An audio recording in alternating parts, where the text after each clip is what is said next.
Hello pessoal, hello everybody. Este é o teu canal Artificial Tech, onde nós vamos programar em Visual G usando Android. É importante salientar, como sempre digo, que a mesma forma de programar no telefone, ou a mesma linguagem Portugal, é a mesma que é usada no computador. Então não há nenhuma desvantagem de programar no telefone. Do tipo aprender no telefone, vou ter que de novo aprender no computador. Não, é a mesma coisa. Então, sem mais delongas, vamos a isso. Numa fase inicial, gostaria de pedir o seu like e pedir para subscrever, de modo a dar-nos moral e continuar com a partilha de conhecimento. Muito bem, vamos a isso. Então, sem mais delongas, hoje proponho-me a programar um laço de loop. Deixa-me eliminar este conteúdo que não nos é útil por hoje. Muito bem, acho que é suficiente. Então, hoje vamos programar um laço de loop. Laço de loop seria uma estrutura de repetição. Uma estrutura de repetição é muito usada em diversos dispositivos no cotidiano. Por exemplo, o relógio. O relógio, como é que ele funciona? Ele é uma estrutura de repetição. Nós temos ali o ponteiro dos segundos. Os segundos são adicionados um a um. Então, de 1 vai até 60 segundos. Chegado aos 60 segundos, é adicionado 1 minuto. Então, 1 minuto também vai de 1 minuto até 60 minutos. E 60 minutos corresponde a 1 hora. Então, assim sucessivamente, até que se atinja 24 horas e tudo começa de novo. Então, isso é uma estrutura de repetição. É um laço infinito. Então, nós aqui hoje vamos programar um laço infinito. Muito bem, nós sabemos que a primeira instrução, a primeira linha no código em Visual G é onde damos o nome do programa. O nome é por escolha própria, não tem nenhum algoritmo ou nenhuma regra que deve ser seguida de modo a nomear o algoritmo. Então, desde que seja algo que facilite a localização do mesmo. Então, eu vou dar aqui laço infinito. Laço infinito. Ok, depois de nomear devemos sempre terminar com aspas. E ele aí vai identificar como com uma cor diferente. De seguida vamos declarar as nossas variáveis. Para a declaração de variáveis, para este programa, somente será necessário soma. Então vou declarar como sendo do tipo real. Do tipo real.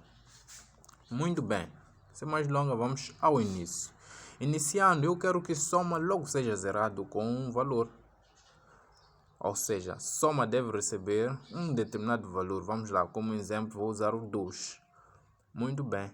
Como eu dizia, hoje vamos usar a estrutura repita. Repita. Então, percebam que ele vai mudar de cor. Então, de seguida, o que nós colocamos?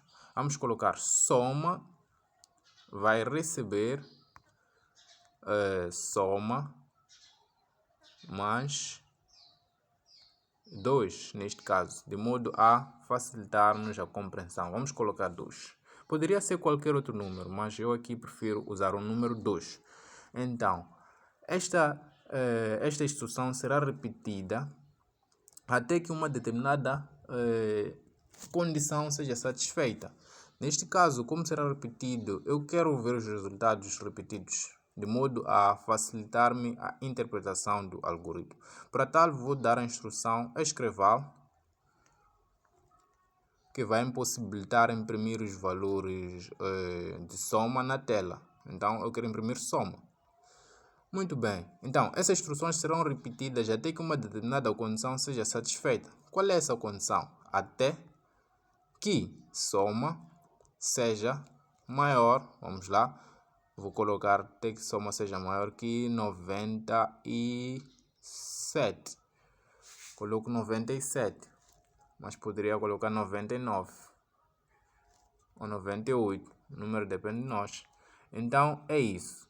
Vamos tentar simular o programa para ver no que vai dar. Muito bem. Percebam que ele vai imprimindo os valores até que o valor chegue a um número 100.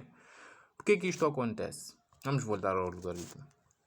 Isto acontece porque nós, numa fase inicial, declaramos que a soma recebe 2. Então, percebam que na instrução 6 temos soma, recebe soma mais 2. Então, é 2, recebe 2 mais 2, que é 4. Então, isso vai se repetindo com uma adição de 4, uma adição sucessiva do número 2, até que esta soma seja maior que 98. Então, quando é que ela é maior que 98? Ela é maior que 98 quando ela dá 100. Então, é onde a condição para e os valores imprimidos serão limitados neste número. Então, por hoje é tudo, pessoal. Peço que deixe o seu like, subscreva e dê-me muito moral. Peace off, guys.